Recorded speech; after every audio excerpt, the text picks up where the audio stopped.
আসসালামু আলাইকুম, আমি সাফওয়ান সাইদ। আমি নবম শ্রেণীর নতুন কারিকুলামের একজন শিক্ষার্থী।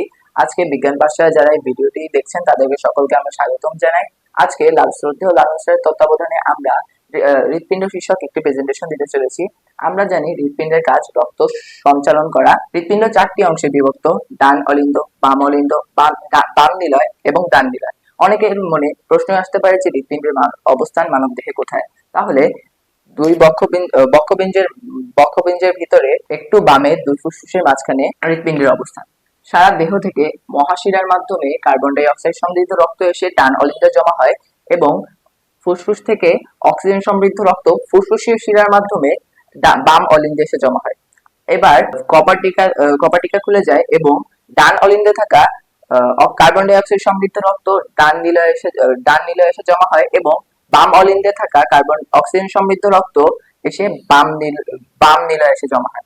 এবার কপাটিকা দুটি বন্ধ হয়ে যায় এবং ডান নিলয়ে থাকা কার্বন ডাই অক্সাইড সমৃদ্ধ রক্ত ফুসফুসীয় ধমনীর মাধ্যমে দুই ফুসফুসে এই পথ দিয়ে চলে যায়। আবার বাম নিলয়ে থাকা অক্সিজেন সমৃদ্ধ রক্ত মহাধমনীর মাধ্যমে দুই সারা দেহে ছড়িয়ে পড়ে। সকলকে ধন্যবাদ। বিজ্ঞান পাঠশালায় তোমাদের সকলকে স্বাগত। আমি আহনাফুল ইসলাম জারিফ, নবম শ্রেণীর একজন শিক্ষার্থী। আজ আমরা হৃৎপিণ্ডের রক্ত সঞ্চালন পদ্ধতি সম্পর্কে জানবো।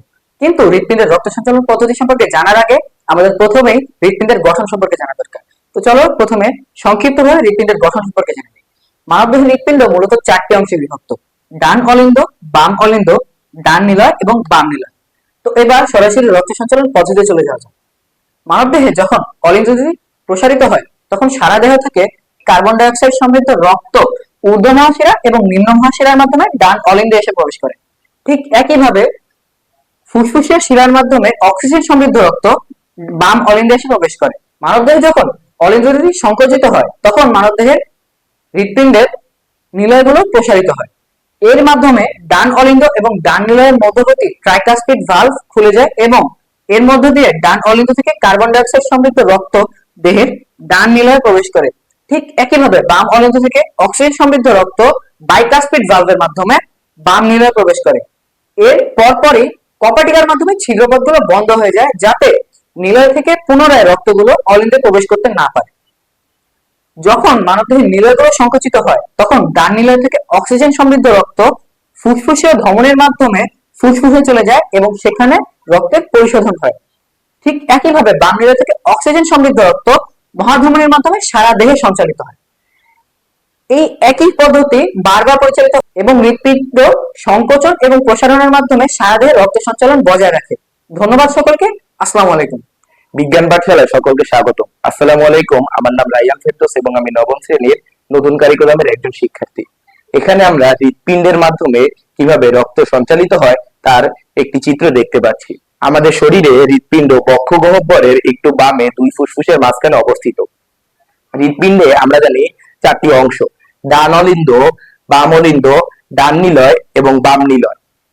আমাদের সারা দেহ এবং ফুসফুস থেকে রক্ত এসে অলিন্দে জমা হয় এবং কপাটিকা খুলে গেলে সেগুলো নিলয়ে এসে জমা হয় এবং সেই নিলয় থেকে রক্তগুলো আবার নিলয় যখন প্রসারিত হয় তখন রক্তগুলো আবার সারা দেহে এবং ফুসফুসে ছড়িয়ে পড়ে, যেটা আমি পরবর্তী চিত্রের মাধ্যমে বিস্তারিত ব্যাখ্যা করছি। এখানে আমরা হৃৎপিণ্ডে বিস্তারিত ভাবে যেভাবে রক্ত সঞ্চালিত হয় সেটা আমরা চিত্রের মাধ্যমে দেখতে পাচ্ছি।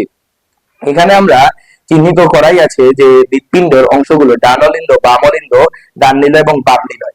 এখানে আমরা দেখতে পাচ্ছি ঊর্ধ্ব মহাশিরা এবং নিম্ন মহাশিরার মাধ্যমে কার্বন ডাই অক্সাইড সম্পূর্ণ রক্ত ডান অলিন্দে এসে প্রবেশ করে।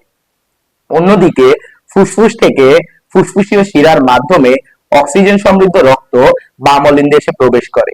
দুই সাইড থেকে যখন কপাটিকা গুলো খুলে যায় তখন রক্তগুলো এসে নিলয়ে জমা হয়। সেখানে আমরা দেখতে পাচ্ছি কার্বন ডাই অক্সাইড সম্পূর্ণ রক্ত ডান নিলয়ে এসে জমা হয় এবং অক্সিজেন সমৃদ্ধ রক্ত বাম নিলয়ে এসে জমা হয়। কার্বন ডাই অক্সাইড সম্পূর্ণ রক্ত আবার ফুসফুসীয় ধমনীর মাধ্যমে ফুসফুসে চলে যায় এবং অন্যদিকে বাম নিলয়ে থাকা অক্সিজেন সমৃদ্ধ রক্ত আবার মহাধমনীর মাধ্যমে দেহের সারা অংশে ছড়িয়ে পড়ে। ধন্যবাদ। আসসালামু আলাইকুম, আমার নাম তাজওয়ার খান লাইভ। আমি নবম শ্রেণীর একজন নতুন কারিকুলামের একজন ছাত্র। আজকে আমরা হৃৎপিণ্ডের রক্ত সঞ্চালন এবং হৃৎপিণ্ড সম্পর্কে একটি সচিত্র বর্ণনা দিব এবং এই চিত্রটি আমরা দেখতে পাচ্ছি। হৃৎপিণ্ড হলো বক্ষগহ্বরের ভিতরে একটু বামে দুই ফুসফুসের মাঝখানে অবস্থিত। হৃৎপিণ্ডের চারটি অংশ রয়েছে, দুটি হলো অলিন্দ এবং দুটি নিলয়, এবং অলিন্দর ভিতরেও দুটি অংশ রয়েছে, যেটা একটি হলো বাম অলিন্দ, একটি হলো ডান অলিন্দ, একটি হলো বাম অলিন্দ, এবং নিলয়ের যথাক্রমে দুটি অংশ রয়েছে, একটি হলো ডান নিলয় এবং একটি হলো বাম নিলয়। অলিন্দগুলো যখন প্রসারিত হয় তখন সারা দেহ এবং ফুসফুস থেকে রক্ত এসে এই অলিন্দের ভিতরে এসে পৌঁছায়। ডান অলিন্দের ভিতর সারা ফুসফুসের ভিতর দিয়ে যে কার্বন ডাই অক্সাইড যুক্ত রক্ত থাকে, মানব দেহে যে রক্তগুলো থাকে সেগুলো সবগুলো ডান অলিন্দ প্রসারণের ফলে অলিন্দে এসে পৌঁছায়, এবং বাম অলিন্দ প্রসারণের ফলে ফুসফুস থেকে যে অক্সিজেন যুক্ত রক্ত আছে তা এসে এই বাম অলিন্দের এখানে পৌঁছায়। এরপর যখন ডান অলিন্দ এবং বাম অলিন্দ সংকুচিত হয় তখন এই কপাটিকা ফুলে যায়, এবং কপাটিকা দিয়ে নিলয়ের ভিতর রক্ত অক্সিজেন এবং কার্বন ডাই অক্সাইড যুক্ত রক্তগুলো প্রবেশ করে। এই কার্বন ডাই অক্সাইড এবং এরপর যখন নিলয়গুলো সংকুচিত হয় তখন ডান নিলয় যখন সংকুচিত হয় তখন কপাটিকা বন্ধ থাকার কারণে, এই পথ বন্ধ থাকার কারণে তখন কার্বন ডাই অক্সাইড যুক্ত রক্তগুলো এখান দিয়ে ফুসফুসে চলে যায়, এবং বাম নিলয় যখন সংকুচিত হয় তখন এটির মাধ্যম দিয়ে অক্সিজেন সারা দেহে সঞ্চালিত হয়। আমার ব্যাখ্যা এই পর্যন্তই, আর সকলকে ধন্যবাদ।